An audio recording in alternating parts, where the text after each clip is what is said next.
Welcome back to the Wrestling Roundtable. Joining us on our panel once again, brothers Rodney and Martin LeConte. Rodney coming back from Las Vegas. Glad to have you back on the show. Good to be back. Good to be back, guys. And we're going to go back into time. Because a lot of people say we're so negative about these pay-per-views and all that other garbage.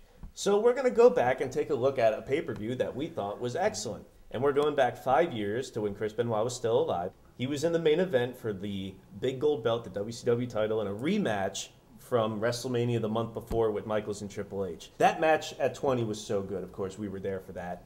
Do you think it was a mistake to be doing that match over again the next month so soon? It was a mistake to do it in the first place. Originally, I would like Benoit to face Triple H originally. I was thrilled with the announcement of the WrestleMania match, but it ended up being good. Yes. They wanted to do it again, and I'm not a fan of redoing WrestleMania main events, but I think in this case it worked. It did. It was once again another excellent match. It was also interesting to look back on now because it was right in the middle of them kind of super pushing Benoit. His whole thing for years was that he was held down and he's never going to get the title. And so they finally do it as a bone being thrown to us and to the boys and all that other stuff. And it seemed from there on they kind of gave up on that whole thing because it was this big thing that he's got the belt for a month. He beat Triple H clean by tap out. Now they're going to Canada and they have... In his hometown. In his hometown, they have Benoit Day.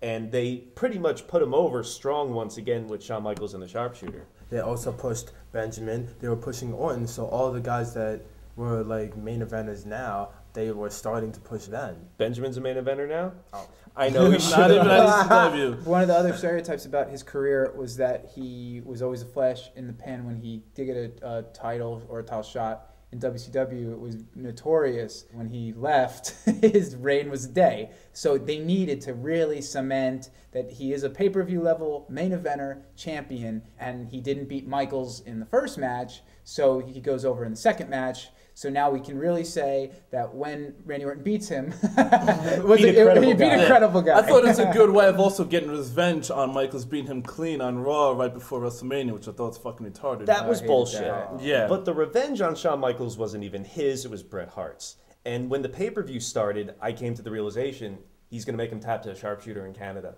It was juicy because they always play up on this Montreal stuff. You screwed Bret while at the same time telling us to get over it. Now, the perfect finish would have been if Earl Hebner had run in after a ref bump and Michaels went for a super kick on Benoit and hit him by accident so he gets his, and then he puts him in the sharpshooter. But they did go back to Michaels having Benoit in the sharpshooter and Earl back to, want me to ring the bell? Want me to ring? And that's when people started going nuts. Oh, they brought him back. Watch that. And then they're telling us to get over it. What is also interesting about that pay-per-view is it was the fourth pay-per-view in a row that was a super hot main event. You had him winning at the Wachovia Center at the Rumble. You had No Way Out with Brock and Eddie. You had WrestleMania 20, which goes without saying. And then this one. Isn't it a coincidence that WWE has such a hot streak of great pay-per-view main events, matches of the year, with these guys in the main event? Yes, at the time they realized, all right, Benoit Eddie, but maybe the numbers were going slightly down, or maybe Triple H and Michaels are saying, hey, you know what, these guys aren't really doing the job that we could do. Eventually, you knew that the time wasn't going to last forever, and it was very evident of that. We made a joke about Orton getting the belt at SummerSlam that year, but it does bother me in hindsight, and they always do this, that when they do we're going to throw the bone at the guy that you really like, they're just planning to pick their guy anyway. Like they just did with Jeff Hardy. Exactly what they did with Jeff Hardy. But most times, those stars are set for failures. And look where those guys were at the next Backlash or at WrestleMania, where they were on the card, thrown into the Money in the Bank match or whatever. One year they main event, and then next year and Batista and Cena. I always look at those two WrestleManias, 04 and 05 in the Backlash, that whole upper mid-card and main event, as it went from they're putting Eddie and he who we do not speak of over, and then next year they're putting the two big guys over, Cena and Batista, who they really want to put over. And there, it's not a triple threat match. It's Triple H losing clean to Batista. There's always an agenda. That Backlash show and that WrestleMania 20, I always look back at it as the time where we should have just stopped watching. We should have, because you look at the guys main eventing now, and there's the same scene 3 years ago. With Benoit and Eddie, less than a year they're out of the main event. Less than 6 months they're out of the main event. It's just really ridiculous. The honeymoon was over really quick after that show. Yep. And it went back to Michaels and Triple H boring us in a Hell in a Cell while he was in the undercard defending the belt. Well, and as far as their personal lives go, it probably worked out for the best anyway. Perhaps, but also on the undercard of Backlash was one of the best matches they also had that year, and it was between Cactus Jack and Randy Orton. Unbelievable. Brutal. How important was that match for Orton's career? Super important. That was his more coming out important. match. I really got to see a feud that started in December, and this is the first time they faced one-on-one. And Cactus got in shape for it. Orton showed me a ton of balls in that match. Oh, yeah. And it came out really good. You just never seen a hardcore match that brutal in a while. I'm like, oh, If I'm not at the end of the match, just sitting there like, If I'm not mistaken, wasn't that the first time they brought the Japanese barbed wire board out for a WWF match too? yes. And Orton took the thumbtacks. Yeah, that took a lot of guts. A month before at 20, Foley was out of shape, but he showed up through that curtain like he was on a treadmill for 3 weeks straight. He was ready. And he delivered. It was good to have a really good old school Cactus Jack hardcore match. No run-ins, clean finish. And once again, he uses himself to put over the new star as he did with Triple H years before. Couldn't you say, in a way, it may have been the best intercontinental match of the decade? Oh my God. If you didn't just say that it was an intercontinental match, I wouldn't have even remembered. Precisely. It was a title match, but that took a back seat in a big way To the storyline. They could have also played it up that this is the one belt of the Triple Crown, not that that fucking matters anymore, that Cactus didn't win. I wasn't too crazy about the finish because it just doesn't make sense to have an RKO diamond cutter end up in a barbed wire that face plant because the whole idea is to break the guy's neck sort of thing. Yeah, not to get his face in barbed wire. He would have sliced open his bicep like that CZW jack off. Video game visual though, and you get the finisher over too. I would have just preferred hit the second RKO and that pins I him. mean, yeah, or even rub his face in the barbed wire or something to really show how Orton has changed because of this match. He's now willing to go to the next step to be that violent in order to be a star. The funny thing is about the next step, and you look at the crop of guys who are on the undercard.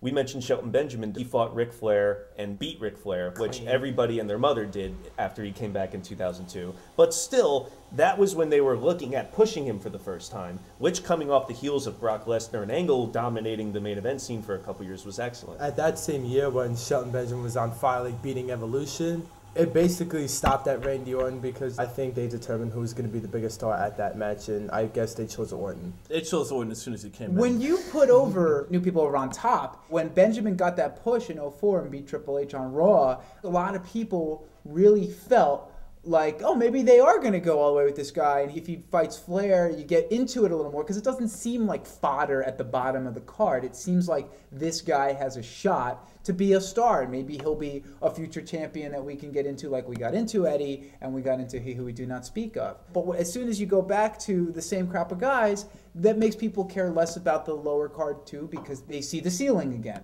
It did make sense at the time, too, because a lot of the stars that were in the past, Brett and Michaels, all came from tag team wrestlers. And it would have made sense after Brock left, all right, let's push another NCAA amateur wrestling champion. Right, they were still on that trip. Right. They were even doing Angle confidential pieces scouting Ruan Gardner. Everyone says about Mike's skills and all that bullshit, but he was getting over on his ability alone because we know how does. Yeah, because we know how Jeff Hardy gets over on his Mike That skills. mama stuff was over. He did with Thea. We all know that's a stereotype, the Mike skill thing. But the guy's so talented, and that was 5 years ago. Yeah. That's the sickest part of that. But 5 years ago, Edge just came back on this show to his first pay-per-view match back against Kane in Canada, and it was like crickets during the match. I guess all you need is a pair of tits and red hair dye to get over, but we're going to come back and talk about One Night Stand 2006. You leave Lucille Ball out of this. The way they book Kane, I don't understand. They made him a star. They love him. He's got everything they want. But they just like... When's the last time Kane won the world title when he won against Austin was the last time? He They won the world title. even won the title on Big Show. Like, what do they have against this guy? He's like, and he's also like a conservative. Wasn't an ECW champion? He's not a conservative. He's third. Yeah, he was like, world champion last year. Or libertarian or something. Yeah. Ron Paul. That must be why. That's why, yeah. It's so weird seeing Coach on ESPN because I feel like he's in character. I get so mad. so weird. I get so mad when I see him on ESPN. Like he comes on like. Shut your mouth, coach. Try not to bury tabs. No Barry Taz, nor B. Diddy. All you need is 1 foot of dirt. Best technical wrestler, RVD. I'm gonna do a bucket. He'll chew through that in 30 seconds. I'll do it right away. It's a fat joke wrapped inside of Short and fat.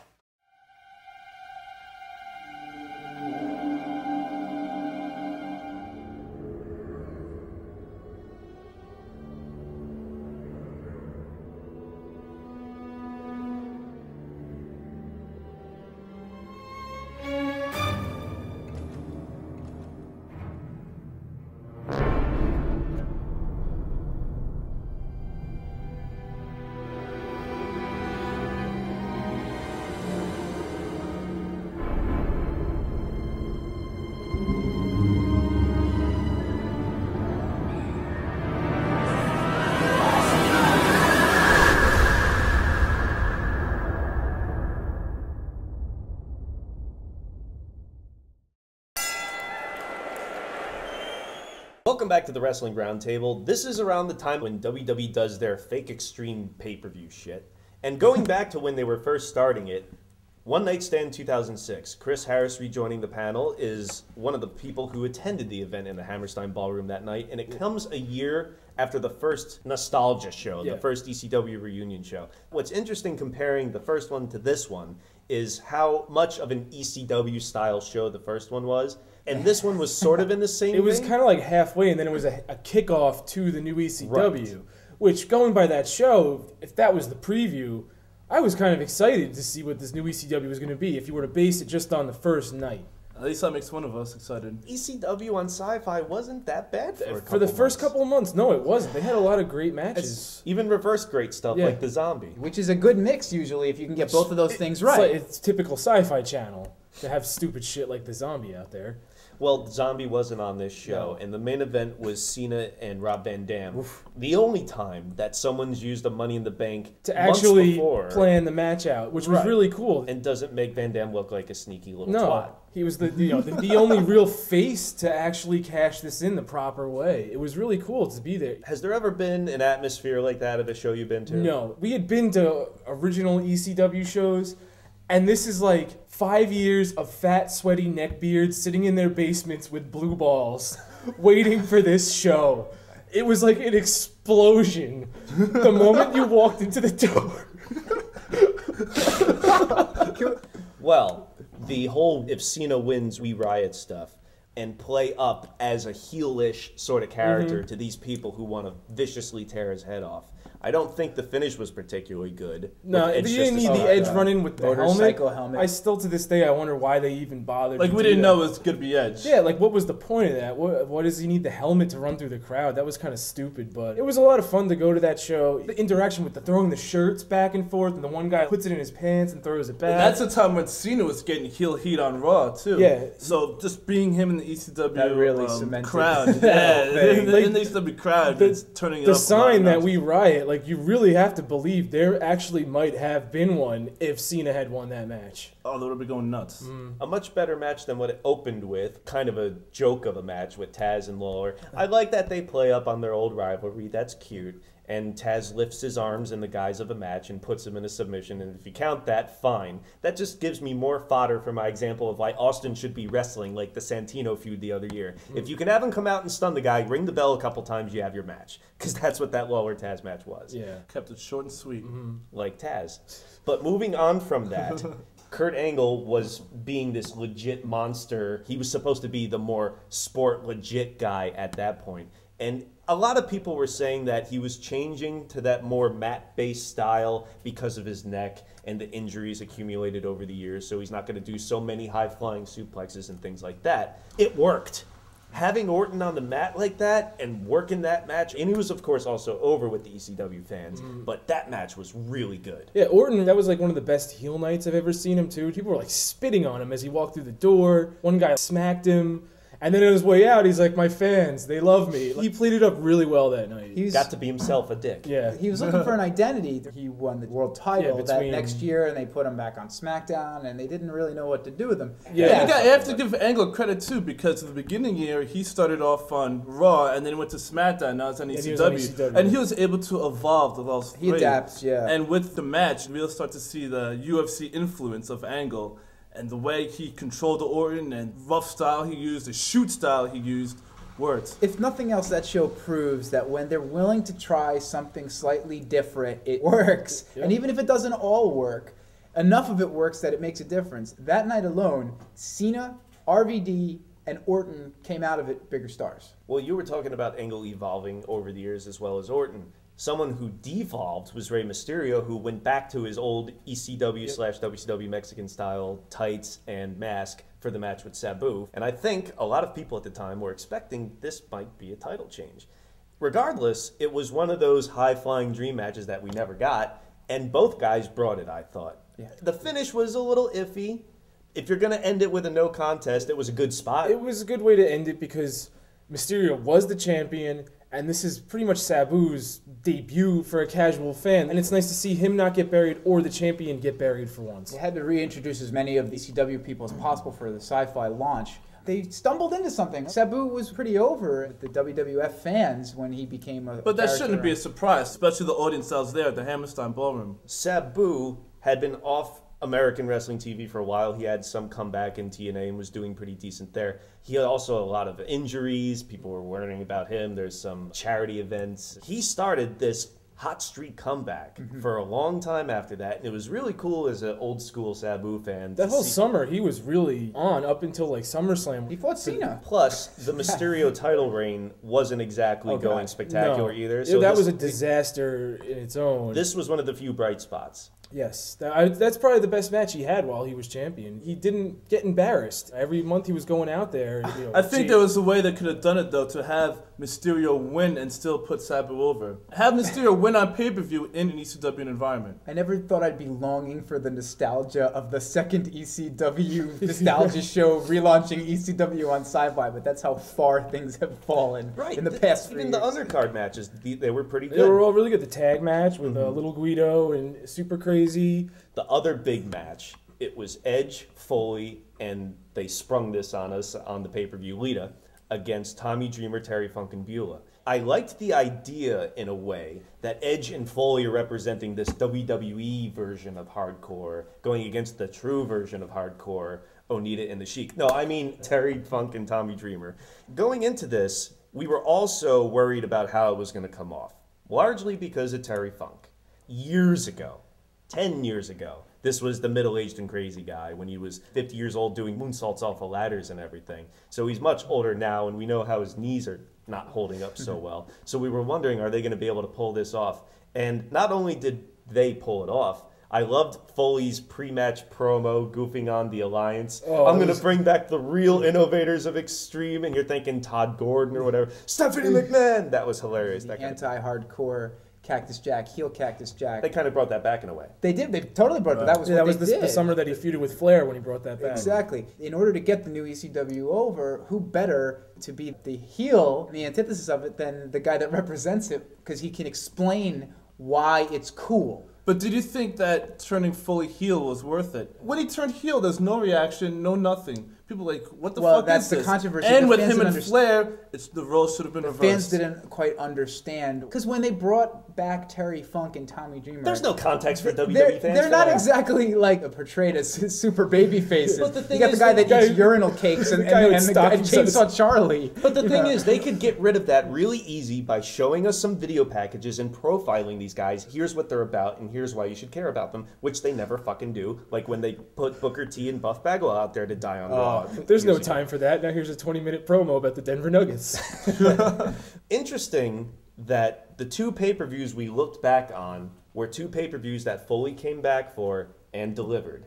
Hopefully we deliver too, because Foley stopped doing that as we saw at Lockdown, but we're going to move on. Next week we're going to talk about Brock Lesnar's latest UFC fights, the fight with Couture at UFC 91 in November, and coming up, the rematch to unify the belts at UFC 100 in Las Vegas. We're also going to be talking about the best and worst promoters, and we also want you to join us on WrestlingRoundtable.com. Thank you for watching. For the panel, Lawrence Haber, Chris Harris, Brett Simonello, Martin and Rodney LeConte, I'm your host, Eric Santamaria. Thank you, and join us next week.